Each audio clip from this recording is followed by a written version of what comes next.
Ladies and gentlemen, good day and welcome to Sterling and Wilson Renewable Energy Limited Q3 FY24 earnings conference call. This conference call may contain forward-looking statements about the company which are based on beliefs, opinions, and expectation of company as on date of this call. These statements are not guarantees of future performance and involve risks and uncertainties that are difficult to predict. As a reminder, all participant lines will be in listen-only mode and there will be an opportunity for you to ask questions after the presentation concludes. Should you need any assistance during the conference call, please signal an operator by pressing star, then 0 on your touch-tone phone.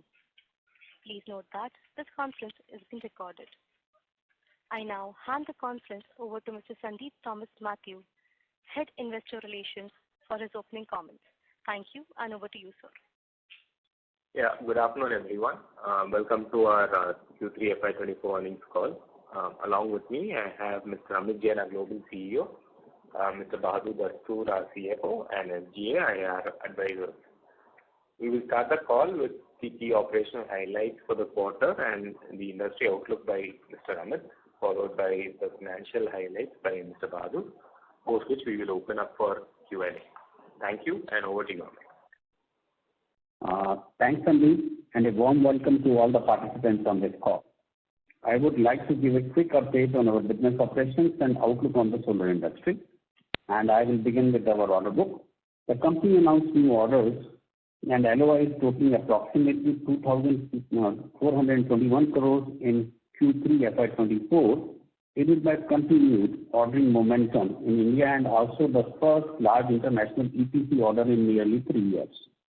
Coupled with our order inflow of rupees 3,106 crores announced in first half, our total order inflow, including LOIs in first 3 quarters of FY24, has now touched approximately 5,527 crore rupees. We are very excited to announce our first large international BOS order for a 221 megawatt DC project in Spain.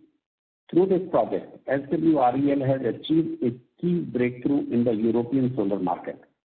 The scope of work includes design, engineering, supply, excluding PV modules and transformers, construction, erection, testing, and commissioning.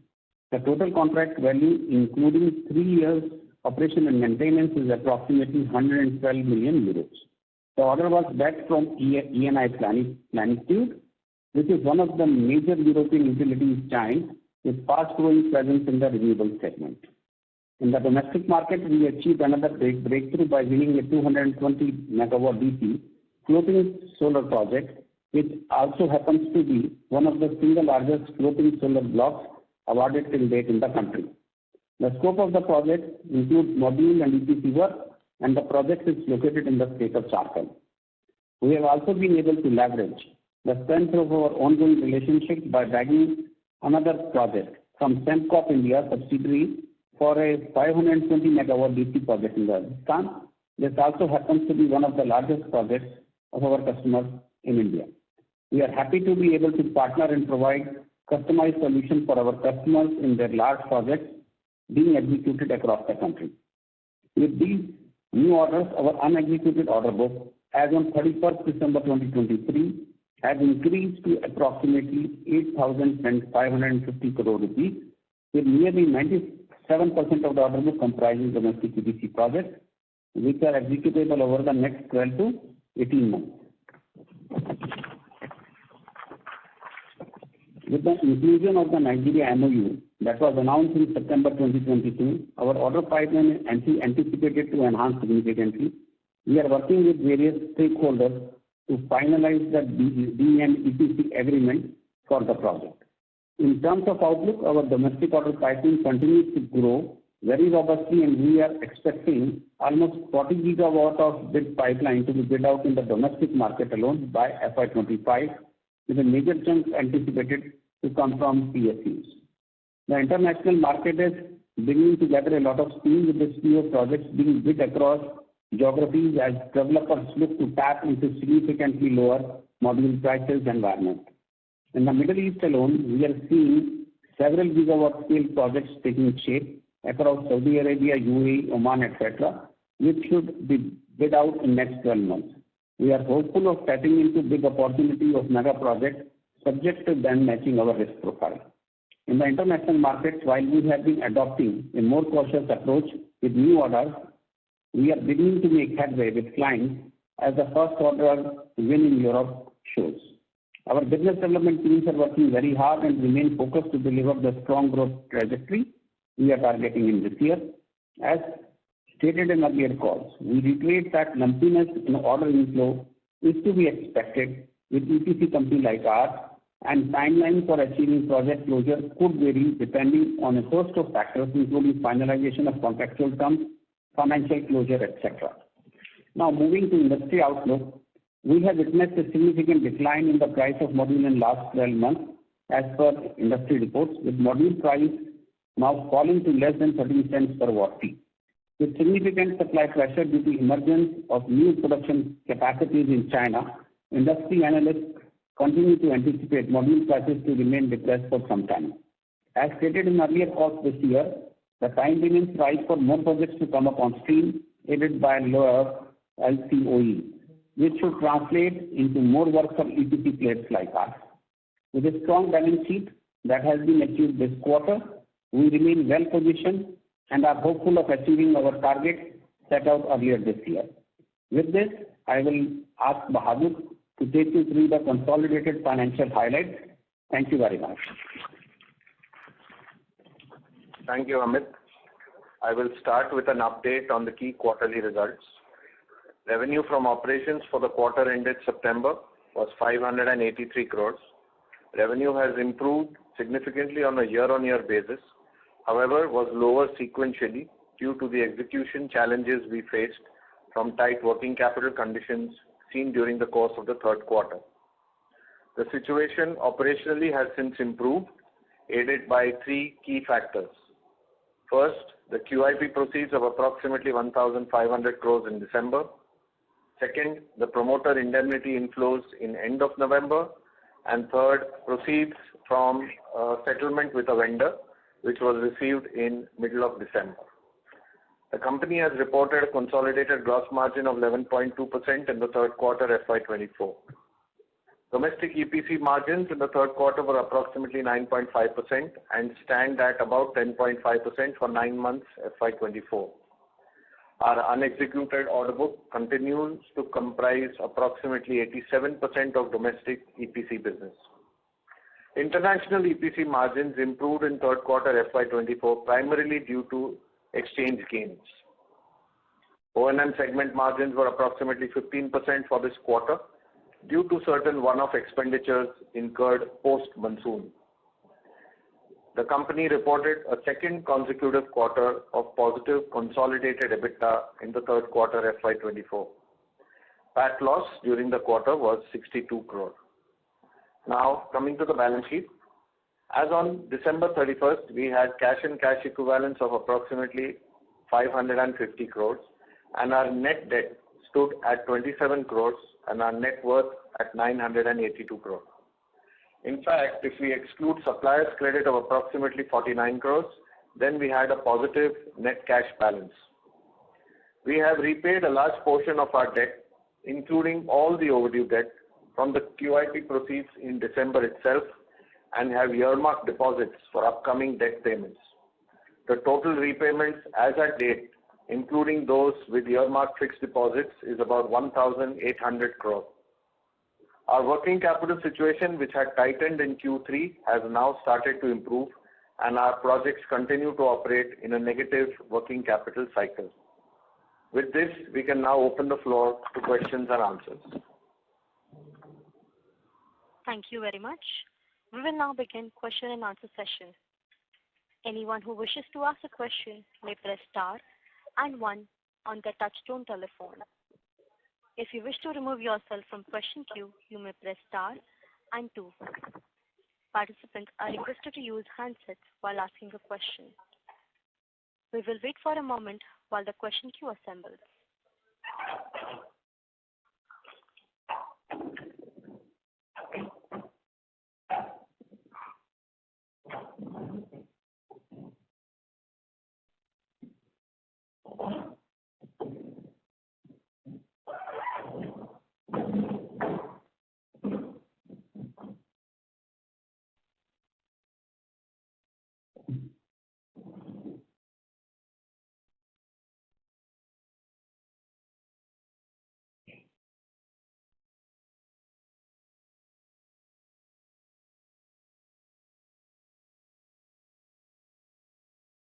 Should we start the Q&A? Yes, we can. First question is from the line of Dhaval Doshi from Diamond Asia. Please go ahead, sir. Hey, hi, sir. So just a few clarifications. I missed the initial comments. You mentioned 40 gigawatt of bid pipeline in the domestic, and in the international, what was the figure? So international, it's 15 gigawatt of pipeline is there itself in Middle East and Africa for this year, and we have roughly 8 gigawatt of pipeline in other geographies. But as we have stated in all our investor calls and speeches, that we are being very cautious with respect to taking international projects. So we are evaluating risks and margin profile before bidding and concluding any project. Though pipeline continues to remain very, very robust, and which we see the pipeline, there is sudden spurt of projects and module prices coming down. We are hoping that in coming quarter and next fiscal year, we will be receiving far more number of bids which match our risk profile and margin profile, and we'll be able to bid out far more higher numbers than we have done this year. Okay. And the order inflow number for this quarter you said was 2,700 crores, right? Did I hear you correctly? This quarter is 2,421 crores is the order number. And for the next quarter, there is a significant bid pipeline of 6 gigawatt, as we have said that order booking remains lumpy based on various quarters. So next quarter itself is a huge bid pipeline, which some of the tenders that have been already submitted, which we are awaiting for reverse auction, and a lot of bids are yet to be submitted this quarter, which quite a few we are expecting them to conclude within this quarter. Okay, so Q4 could actually be quite a sizable number. And pretty sizable in terms of bidding if the decisions happen timely. So Q4 can be a very, very good quarter. Okay. So in terms of the timelines for the Nigeria order, I'm assuming 6 gigawatt is excluding the Nigeria project. Yeah, so all the numbers are excluding Nigeria and Reliance project. These are pure play like all other our third-party clients, PSU and private IPP. So with respect to Nigeria project, we are expecting it to get concluded soon. Discussions are at very high level, are still going on, and we expect to get it concluded soon. So do we expect something in this quarter itself, or you think this could further get delayed? We expect that to happen within this quarter. We expect that to happen, but we are again having the ministerial level discussion there. So we'll be able to update you after those discussions. So what are the timelines we are looking at? But we are expecting it to happen very soon. And what about Reliance, sir? When do you think the order inflows would start? And any? So land allocation is happening now. The land allocation approval happened now. The land allocation process is taking place. As Reliance has stated, they have very ambitious plan, and we should see the rollout on ground in coming months.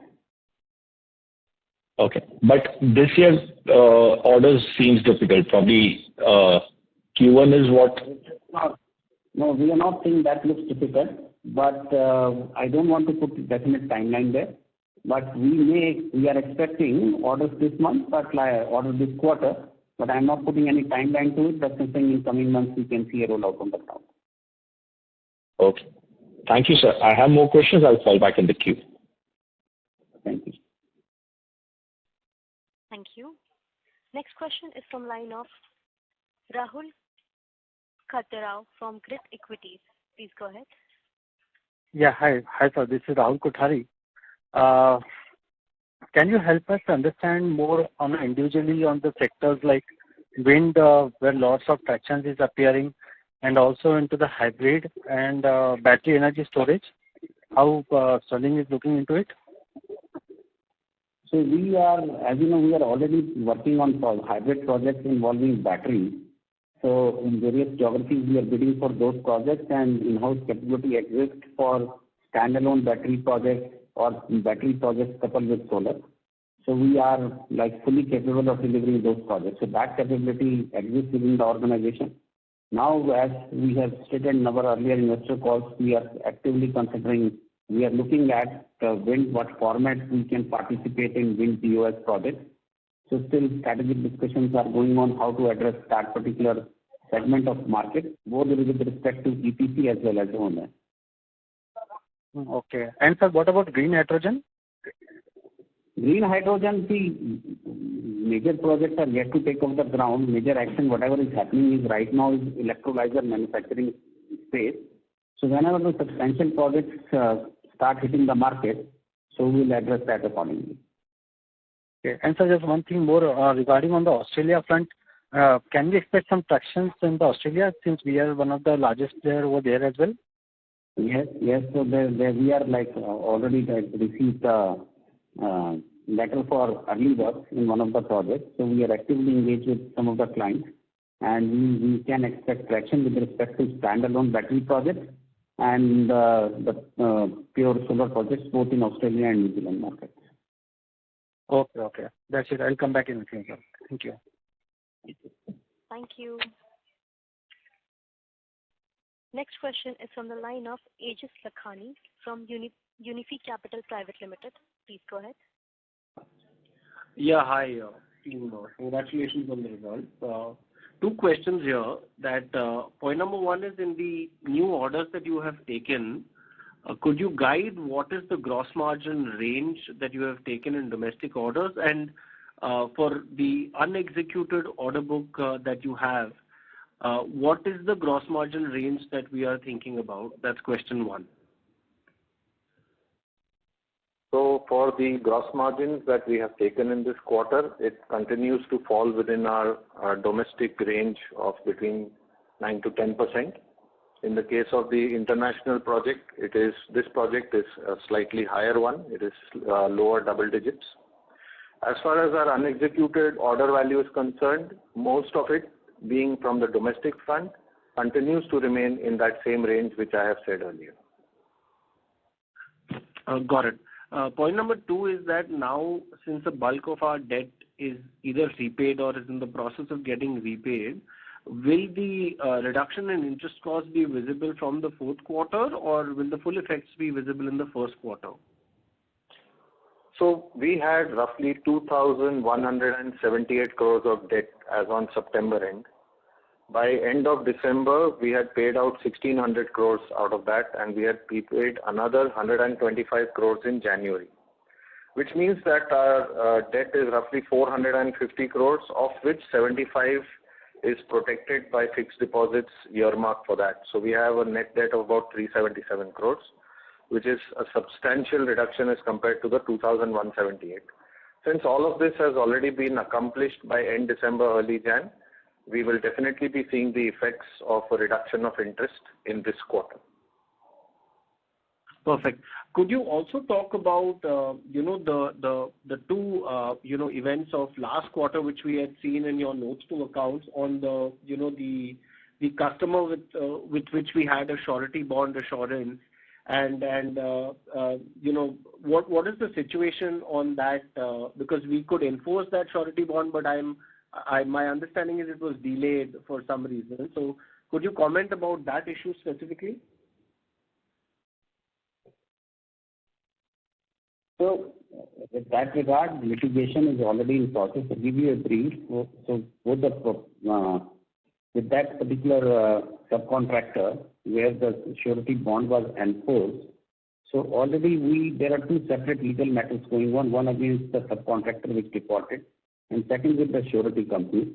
So both there was no delay from our end. It was the delay from the end of the surety company. The company which issued the bond, so and we are in litigation with that. Some of the favorable decisions have come, and it is proceeding in the courts in USA. And there is an arbitration which is separately proceeding, for which the arbitration hearing will start in Q3 FY25. Okay. And the other matter was where, two customers had invoked bank guarantees. Yes. I mean, I'm listening to... So that was our customer in USA. So it was one customer for which we were executing 2 projects. And there also matter is proceeding in the local courts. One is in that is Washington and Oregon. So we have filed liens on the project and filed separate complaints in the local court, and both the matters are under litigation. Okay, so basically any resolution from that will help in incremental cash flow to the company in FY25. Is that understanding correct? Absolutely, we have been cashed out on all those accounts. So any gain from those resolution of these issues will further add to cash flow of the company. Perfect. And just if you could speak, with regards to the O&M business and how that is scaling up, what was the one-off that took place in, because we understood that margins are 25-30%. So could you call out what was that one-off and how do you see the O&M trend? The one-offs were essentially a high cost of cleaning, grass cutting, etc. post-monsoon, which always happens. Plus there were other CIEG and other one-off expenses which had to be incurred as part of the compliance, which went to depress the margin. If those one-offs were excluded, the margins would have been upwards of 20%. And that is the reason for this suppression in this particular quarter. Got it. And could you just call out how the India market is evolving today? If there is any qualitative aspect that you can call out of how the market is shaping up, what speed it is picking up, anything on that front?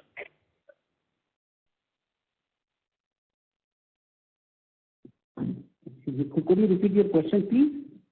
Yeah, I just wanted to understand how is the India domestic market shaping up? Is there any qualitative comments you have on the shape up of the India market? Absolutely. So India market is, I think, there is an extremely robust growth. And we see, like this year, we have addressable market of 15 gigawatts. The projects which come and which are in our range, which we are going to address and bid for that will increase from 15 gigawatts in FY24 to 24 gigawatts in FY25. So those are total bid pipeline we expect in next 5 quarters more than 40 gigawatts. So market is going to be extremely exciting, and our addressable market size is also increasing substantially. So you say 15 to 24, so there is a huge growth of 60%. We see a jump in addressable market as well. So we are very excited about Indian market going forward. Got it. And anything on, the pledge for the principal shareholders coming down? Is there any scope for that in this year? The pledge by the shareholders, which is essentially Shapurji Palanji, is for loans which they have taken, against which those shares have been pledged. We have no information as to whether those pledges will get reduced, because those are long-term loans. So while the expectation is they will continue to remain pledged, we do not have any definitive answer on this question. Noted. Thanks, Siddhant. Thank you. Next question is from the line of Darshil Jhaveri from Crown Capital. Please go ahead. Hi, good evening, sir. Hope I'm audible. Yes, you are. Hi, sir. Thank you so much for taking my question. And, it was just a wonderful commentary. So from what I could understand, the next 5 quarters, we are going to be a lot bullish in terms of our order taking. So just wanted to know, next year, you would be able to break even? Because you would also have substantially reduced our interest cost, and you would be on track, right? So I will start off by saying that things that are being planned right now, we do believe that this quarter itself will be a profitable one. And once this quarter is a profitable one, I think it is fair to say what will happen in the next financial year. Oh, perfect, sir. That's great to hear, sir. And so our current, unexecuted pipeline of around 8,700 crores, what would be the timeline to execute that, sir? That will be next 12 to 18 months. The entire this order book plus whatever we book this quarter, so will be executed in next 12 to 18 months. Okay. So that's great to hear, sir. So just wanted to ask a question. So in terms of our revenue recognition, we would be recognizing revenue as we complete the project, or in terms of percentage completion, sir? That's percentage completion only. So the standard way to recognize revenue for an EPC contract is percentage completion as the project progresses. So we would be able to see uptick in terms of revenue as the quarters go by. So if that would be, and what kind of OPM margins could we expect? Because if our gross margins are around 10%, what kind of operating profits, margins could we, expect going forward? You mean EBITDA? Yeah, EBITDA. So it's a function of turnover. I'll just give an example. So right now our overheads, which were about 360 crores, are expected to come down significantly this year. And let's say it is somewhere between 300 to 320 crores. If you have in the next year a 10,000 crore top line, just giving an example, you will have a 10% gross margin but only 3% overhead. So that will give you 7% EBITDA. So our overheads don't increase in line with the revenue increase, and therefore as revenue increases in the next year, as it is expected to, we will be seeing a lot of operating leverage moving gross margin to EBITDA. Oh, great. So that's great to know, sir. I think that answers most of my questions, sir. So all the best, sir. Thank you so much. Thank you. Next question is from the line of Dinesh Mistry from Investor First Advisors. Please go ahead. Hello. Thank you for taking the time out to talk to us, and congratulations on a successful QIP. Just had one question, which is that, as Bahadur, as you mentioned clearly, we are net worth positive now. We're roughly 900 crores on the shareholder fund side. And, our balance sheet is far lighter than maybe what it was even in March 19. In terms of our balance sheet now, how much of revenue do you think we can do on a simple pro rata basis? Because if I cycle back to March 19, we had done about 8,000 crores of top line with about a 8% margin. So, and that time the borrowing was far higher than what it is today. So just trying to understand here, basis our balance sheet. No guidance expected, of course, but in terms of a balance sheet, how much do you think we can do on an annual basis in terms of revenues? That's it from my end. So the essential part is what kind of non-fund limits would you have to execute the projects that you want to do? Mm-hmm. So after a lot of pressure, we are seeing normalcy returning on that front, and the company continues to work to enhance its non-fund limits. So with this present balance sheet and the non-fund limits that we have, it's safe to say what we have on hand plus some is what we can easily execute. Net worth is not really a criteria as far as getting jobs are concerned, except for bankability purposes outside India. Mm-hmm. In India, our net worth is sufficient to meet all the project requirements and prerequisites. Amit can add if I have missed anything, but it is not the net worth, but the requirement of limits, which is now seeing a massive improvement compared to what we had in the last quarter. Got it. And just to understand, sorry, Amit, please go on. Sorry. No, I said Bahadur has covered whatever had to be covered for your question. And also in terms of, so right now we are in the midst of paying back our loans, but do we plan to also, because take some working capital financing, etc., or just limited to non-fund based, even in the future? So the company does have sanctioned working capital limits, which are presently nil. Mm-hmm. It will all depend on what is the drawing power availability and whether the company needs to take anything. See, right now we have paid off all our loans.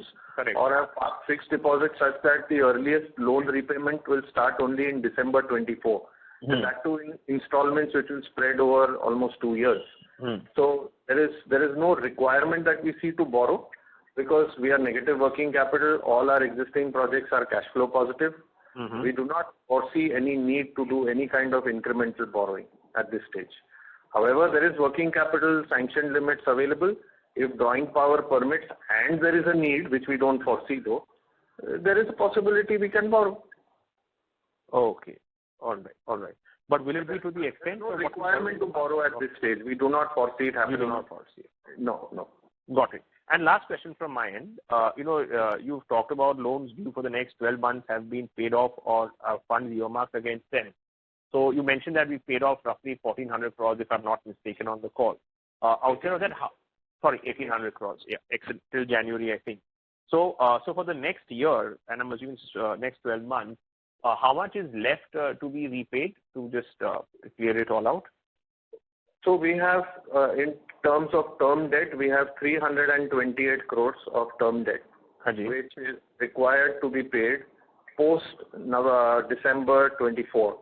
Okay. So December 24, we would have something like 29 crores. Then in the next quarter, we would have another 50 crores. And that means the entire next financial year, you don't have a number greater than 75 crores to be paid out in installments. Got it. So that's the tranched out payment over 2 years that you're talking about. Yes. The 320 crore term loan. Yes. Okay. And this term loan was again some equipment we had bought or some? No. It was an unsecured working capital term loan. Which was taken. Got it. Great. Thank you so much, brother. Thank you, and wish you and Amit the very best of luck in the coming quarter. Thank you very much. Thank you. Next question is from the line of Iqbal Khan from Nuvama. Please go ahead. Yeah. Hi. So congratulations for the very good set of numbers. Just one question I have. Like you mentioned that your order book execution timeline is 12 to 18 months. So is it possible for you to provide some kind of revenue guidance for say Q4 itself? I mean the near-term guidance I'm talking about. I think for this 9 months you have already done around 1,700 crores of for the 9 months you've already done around 1,700 crores of revenue, right? So what kind of guidance would you like to provide, or is it possible for you to provide for Q4 near term? FY25 we all see that with this healthy order books there is high possibility for you to turn around both at EBITDA and PAT. But can you guide us for the Q4 revenue guidance? So I would not want to give a guidance as such, but all I can say is we will be catching up on whatever we lost in Q3, and it should be the best quarter that we will have in the year. Oh, okay. Understood. Thank you, sir.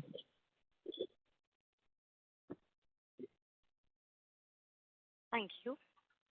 The next question is from the line of Mr. VP Rajesh from Banyan Capital Advisors. Please go ahead. Hi, thanks for the opportunity and congratulations on your GPIP. Most of my questions have been answered, but just wanted to get clarification on a couple of things. So the true-up that you did in September 23 with the promoters in terms of indemnification proceeds, has all that money come in or is something still outstanding? Everything has come in by the due date of it having to come in. Okay, wonderful. And I know in the past you have given some guidance about what you expect in September 24. So if you can just update on that front, that will be helpful. So in terms of indemnity, as things stand now, the company is still cash out somewhere between 850 to 875 crores. Some of it might get crystallized in this coming September and the balance maybe in the September thereafter. If I were to hazard a guess, I would say somewhere around 400, max 450 crores is something that could crystallize by this September.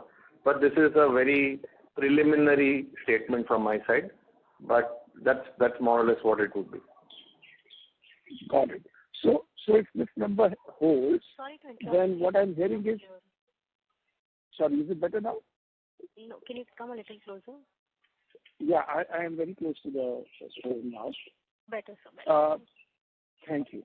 So my other question is, so what I'm hearing is that given the debt position you've talked about, you will be essentially a net cash company by, let's say, December quarter next year. Is that a fair way to think about this? So if I leave out my supplier's credit, which is, a recurring thing, you will see that we are already net cash in this quarter itself. It is only because we have a supplier's credit balance of about 49 crores. That is why we became a net debt of about 27 crores. Otherwise, we were already net cash here itself. But if we get our indemnity money, if we get our inflows from the projects, there is no reason why this loan should not be repaid. The first priority will obviously be to ensure that all project flows go to meet the requirements of the project.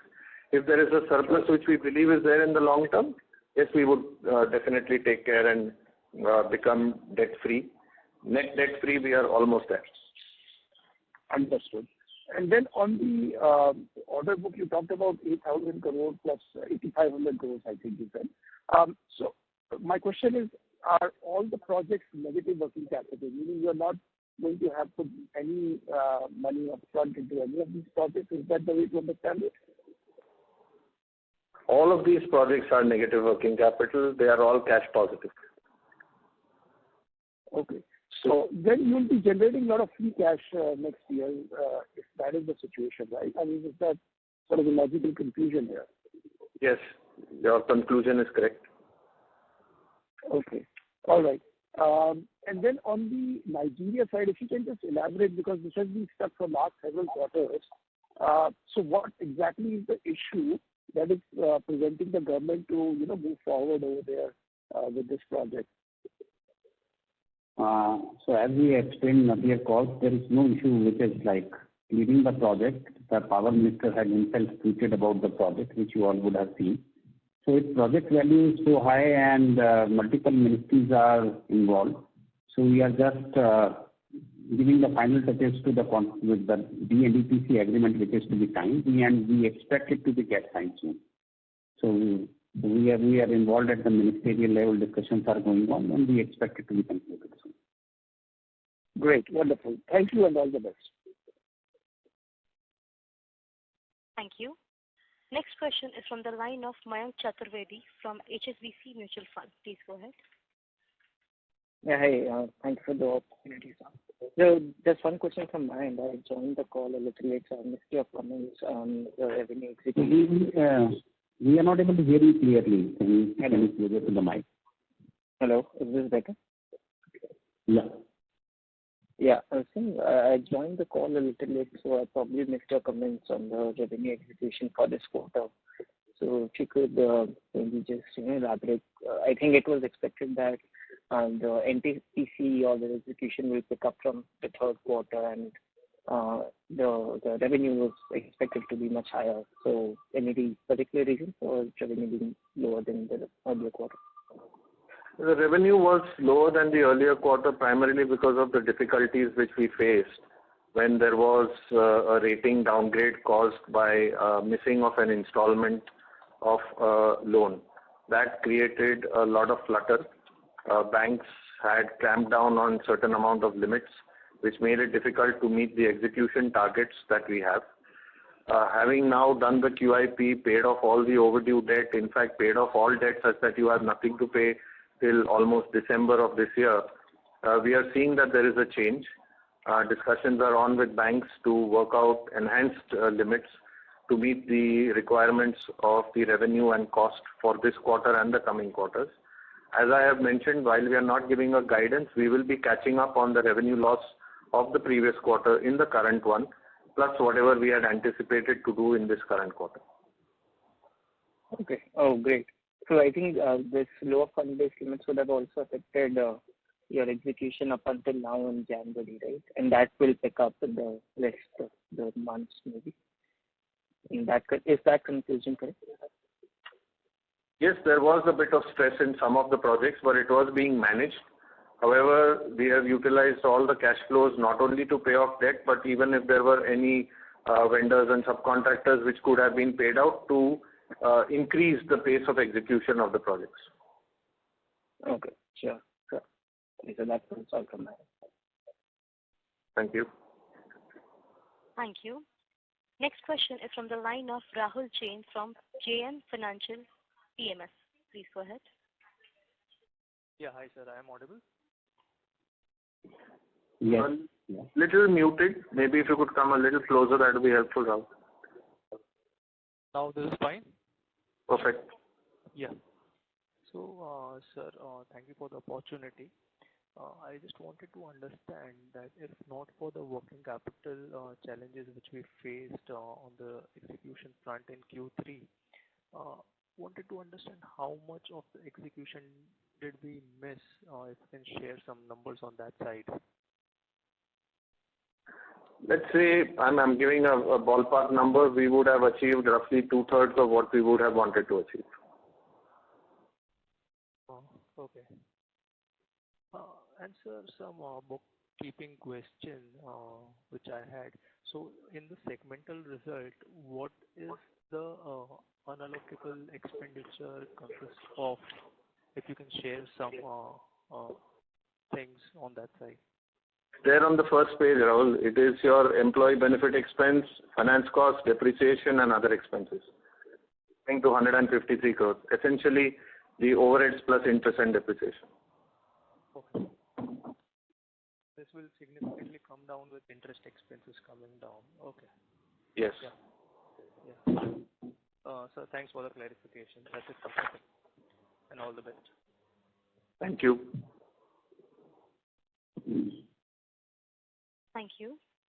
Next question is from the line of Nikhil Abhyankar from ICICI Securities. Please go ahead. Thank you, sir. Thanks for the opportunity. So the module prices in the international markets have fallen to 13-14 cents a watt. Is it also, what are the domestic prices for domestically sourced modules?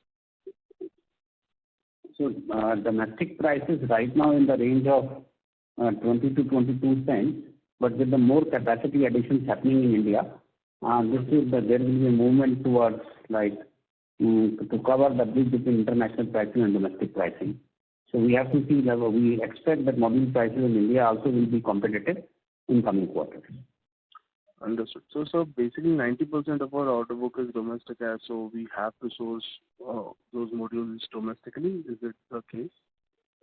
Yeah, absolutely. For projects with modules which we win in India, we'll be sourcing modules from India. Okay. So, and because of the lower interest... Add to what Amit has said, as of right now, we have only 2 projects where there is modules. One is what we have won last with NTPC, and the other one is what we are the L1 for in a floating solar job. So what is the total order value for these 2 orders? Around total will be close to 2,000 crores. 2,000 crores. Okay. And so regarding Nigeria orders, since the module prices have fallen internationally, should we expect that $1.5 billion order to reduce in size? So right now, the agreement is getting concluded, but we have no such indications from the client side. Okay. And just going back to your initial remarks, you mentioned that Reliance is in the process of finalizing their RE plans. So can you just throw some light on that and quantify what kind of plans these are and what is the quantum of orders? I will not like to indicate because Reliance plans are in public domain. We expect the rollout to start in coming months, but I will not like to specifically state anything on behalf of Reliance, and I will limit my statement to that. Okay. So any quantum of orders that we are expecting? The rollout is huge. Everybody is expecting the rollout. The plan is in public domain. The rollout is going to be huge. Investment plans are huge. So, of course, the orders rollout or the orders which we will receive will come in related to that. Okay. And just a final question. The other expenses have increased sequentially. So can we expect that purely because of QIP expenses? No, it's not because of QIP expenses. The other expenses were there in the region of between 25 to 30 crores. Sometimes there is a forex gain element in that. Sometimes there is a forex loss element in that. there were certain reversals which we had to do in the previous quarter, and hence it is not completely comparable with the 8.42 crores in the previous quarter. The other expense trend will be anywhere between 25 to 30 crores per quarter. Okay, sir. Understood. Thank you and all the best. Thank you. Next question is from the line of Mr. Hiren Ved from Alchemy Capital Management. Please go ahead.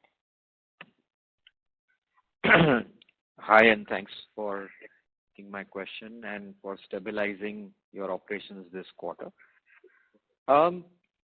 You mentioned early on that you're being very careful about taking on international projects or bidding for international projects. What are what is the minimum gross or EBITDA margin below which you will not take a project internationally? So I would say our threshold is earlier used to be between 8 to 10%, and we are maintaining that because the market became very, very competitive in Middle East in between with the influx of Chinese players. So margin levels have dropped down. So you have seen that we have not picked up any project due to drop in margins. So we'll still consider that margins will remain minimum 8 to 10% threshold, which we had indicated earlier, and the project which we have won in Europe is in double digits that we have indicated. So we are trying to be in lower double digits with respect to international projects. And do you still see the same level of Chinese competition in Middle Eastern and other markets? So what we are witnessing in Middle East markets that the project volume is going to triple. Almost like this year we are expecting 10 to 15 gigawatts, and like from this quarter till end of FY25, close to between 10 to 15 gigawatt of mega projects will be there. Chinese have not delivered to the expectation of many IPPs. Project delays have happened. So the big Indian EPC players are getting a lot of traction from the IPPs in Saudi and UAE, Oman, everywhere. So we now expect the rationalization of contract terms and conditions as well as the margin profiles in the Middle East. So we expect it to get better, and we expect that we should be able to conclude some of the projects in Middle East in FY25. And are there any Indian players that compete with you when you bid for these projects, now that the volumes are going to go up dramatically? Primarily L&T will be there. L&T? Yeah. Okay.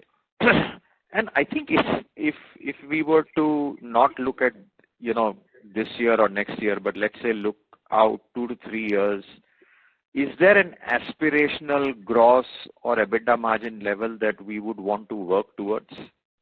And what would that be? So we will try to improve where we are right now, what we are maintaining in domestic and international market. Obviously, the aspiration of any management is to optimize the cost, build on economies of scale, make operations more efficient, and improve the gross and EBITDA margin. And that's what we'll be striving for. That's best I can say at this point of time. But with the revenue base broadening our overhead proportion, like allocation will be on a much wider base. So that itself will take our EBITDA margins up. And with other operational efficiencies, we expect both gross margins and EBITDA margins going up considerably. And would it be fair to assume that from here on, whether international or domestic business that you would take on would all be negative working capital? Yeah, that's how has been the business model traditionally, and that's what we will be targeting for. The nature of business itself is such that it becomes a negative working capital. Got it. Thanks and all the best. Thank you. Thank you. Our next question is from the line of Mr. Faisal Hawa from H.G. Hawa and Company. Please go ahead.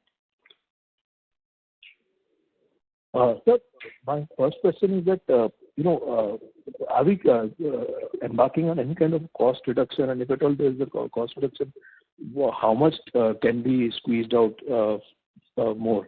That's one. Second is, sir, FY25, what do we expect our exact, or approximate interest outgo to be? And second is, sir, that is there any thought process within the company now to, totally avoid overseas contracts, because that is where, the variables are very too many, and that is where we have faced maximum problems in the company in the past also. So at least, or probably, we should have a much better margin to balance out the extra risk that is there from such orders. So I'll try to answer the first two questions. As far as the strategy for overseas market, I will let Amit respond. So your first question was on overheads. Yes, definitely there is a lot of work going on internally to reduce overheads. And that is why, while last year's overheads were a much larger number, we are seeing at least a 15 to 20% reduction in overheads in the current year. Next year, the target is to reduce it even further from there. So yes, there is a concentrated effort being made to optimize overheads and to use low-cost overheads in place of front-ending high-cost overheads. So that is definitely an ongoing exercise. Can you give a number to the reduction in overheads that we are targeting for FY25? So FY24, let me say, while the previous year was close to 360, this time it will be somewhere between 300 to 320. Okay, I don't want to give anything very disparate, but it will be somewhere there. And next year it will be sub 300. How much we can bring it sub 300? We are just doing the final working, so before we can tell you that. That is as far as the overheads are concerned. As far as interest is concerned, if you're saying 328 crores is what remains, and if you're taking an average cost of borrowing which ranges between 9.5% to 11.5%, I think it is quite clear what will be the interest cost that will be there for FY25. If, however, we get our advances and we are very sure that they are not required for the project purposes, yes, we may deploy that towards reducing some of our overheads, or we may wait to receive some indemnity proceeds by November of this year and then reduce our loans. So we will see how most ideally that can be done. I hope I've answered your first two questions. Then I'll ask Amit to answer your third. Yes. Yeah. So, Mr. with respect to international markets, as we are repeatedly saying that international projects, whatever we are booking now, we are carefully examining what is the risk profile of the project, and we have a revised risk matrix which has been developed with due deliberation along with the board and risk management committee. If the project fits or meets our risk requirement, or we are able to negotiate that, only then we are picking the project, and we are very careful about the margins also. But having said that, if you see that our majority of the order book is now comprising of the domestic orders, having said that, we cannot ignore international markets as well. So there is a lot of strength and the client relationship we have, and we have executed projects successfully and made money as well as international market. It's not that we have only lost money, but the problem set which was there specifically was due to multiple black swan events happening at that particular point of time when those particular orders were being executed. But now the world is in a different kind of a situation. Supply chain problems and all other execution problems which arose because of the corona don't exist anymore. Having said that, we are very, very careful, and we will capitalize on only very good opportunities which can strengthen our top line and bottom line, and we are very, very careful about that. But we will continue to be present in all our traditional markets which we have been addressing, but all the order booking will be done with a lot of caution. So actually, most smaller EPC companies in the solar space totally admit that they didn't even have the ability to do more, 1 GW projects or more than that, and they say that except for Sterling Wilson and L&T, nobody has the ability also. So I mean, with such a kind of opportunity and so many orders all coming in at one time as a tailwind, because the government has also mandated their own PSUs to consume these orders. So, I mean, would it not absolutely make sense to, have lower overheads, lower risk, and do only domestic orders for the next 3 to 4 years? Because I mean, this is definitely looking like a huge ailment which will come towards you. And I mean, even we can see clearly that you can actually pick and choose your orders.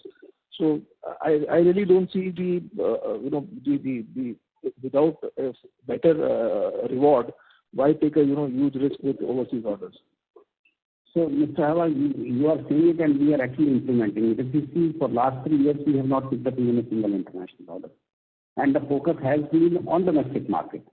So wherever the good opportunities which meet our objectives and company strategy, the strategy will be continuously evolved on that basis.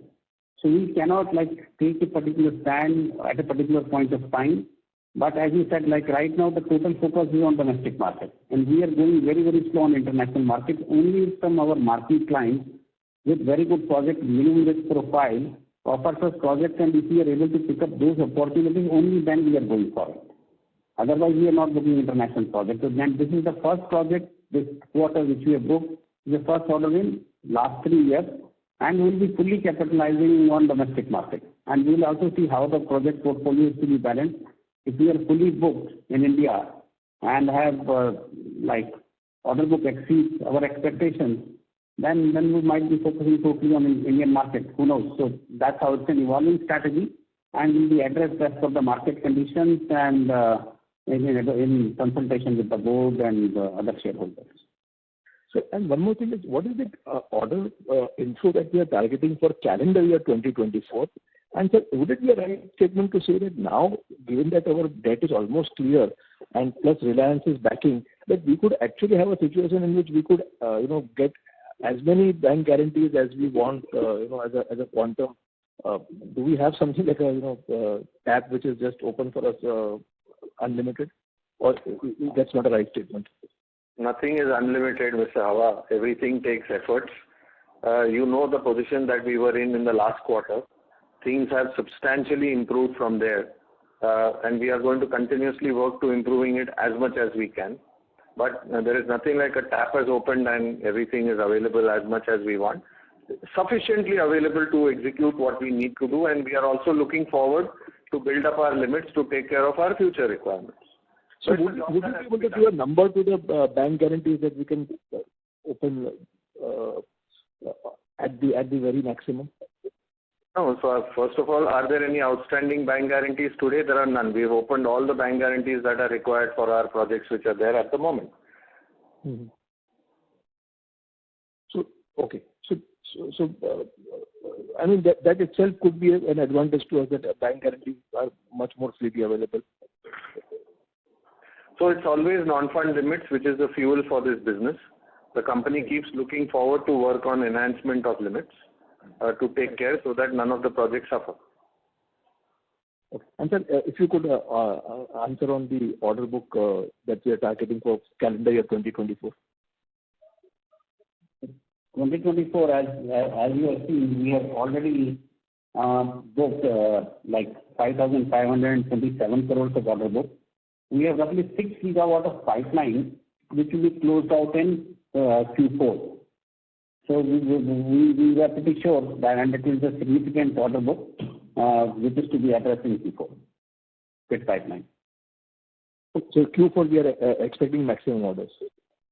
Yeah, this we are expecting to be quite an exciting quarter, but depends on how many contracts can close. 2 of the projects which have already been submitted, we are waiting for reverse auction with our client, and some of the bids, huge PSU tenders are to be submitted, and then we have to see how much we are able to close within this quarter. But certainly we are addressing, and then particularly bid pipeline from IPPs as well. So total bid pipeline we are addressing is 6 gigawatt, and we'll see how much we can close within this quarter. Thank you so much, sir. Really appreciate it. Thank you. Our next question is from the line of Mr. Kunal from DAM Capital. Please go ahead. Yeah, hi sir. Congratulations on a good set of numbers. So just a couple of clarifications. This 6 gigawatt that you're talking of in the domestic market. Now, these are largely BOS or these are projects with modules as well, right? What is the sort of mix over here? So this is a mix with both. Most of the private IPP pipeline is pure play BOS. But in PSU tender, it's a mix of both BOS and complete EPC, including modules. Understood. And so just as a qualitative, this thing, a competitive intensity, especially for this, 300 megawatt plus orders, that would be limited to the 3 or 4 players as well, right? I mean, that's what the experience is anecdotally right now. You are right, absolutely correct. Within the order size exceeds, or the bid size exceeds 300 megawatt plus, the competitive intensity comes down, and there are very few players which are competing in that segment. Understood. And so just on one comment on this overhead reduction, so about 320 crores odd comment, for this year as a closing, and probably attempts to even optimize that. I'm just trying to understand, on one side we are sort of in the scale up mode, right? I mean, and I do understand the mix going towards more of domestic, less of international, and obviously the overheads over here are much lower. But looking at this sort of order book, I mean, I'm just trying to understand what's on this 320 crores of overhead. What revenue execution can we do just from a bandwidth perspective? So I'll give you a comparative. When we did 8,250 crores, our overheads were 220 crores. So essentially, it is not all about overheads. Overheads do not exponentially rise nor fall on the base of what kind of revenue you can achieve. So it is all about your execution strength. Your overhead back-end strength is enough to take care of whatever we foresee in the foreseeable future. Of course, we are still not going to rest at that. We are still working on optimizing, as I answered to the previous question. Understood. And so just one last bit, in terms of these performance bank guarantees, could you just help me, what exactly would be the quantum of the, percentage of the project size that goes in as a performance bank guarantee? I will just start out, Amit can add. So typically we see 10% advance and 10% performance bank guarantees. The quantum may vary project to project. Sometimes you do get higher advance bank guarantees. Sometimes if the margin is better, there is a slightly higher performance bank guarantee that is required. But on an average, it would be 20% of bank guarantees split half and half between advance and performance. Amit, if I have missed something, you may please add. No, you are right, Father. Understood. So thanks a lot. This is really helpful. And advance bank guarantee falls pretty quickly over the execution of the project. Understood. Thanks a lot, sir. This is really helpful, and all the best.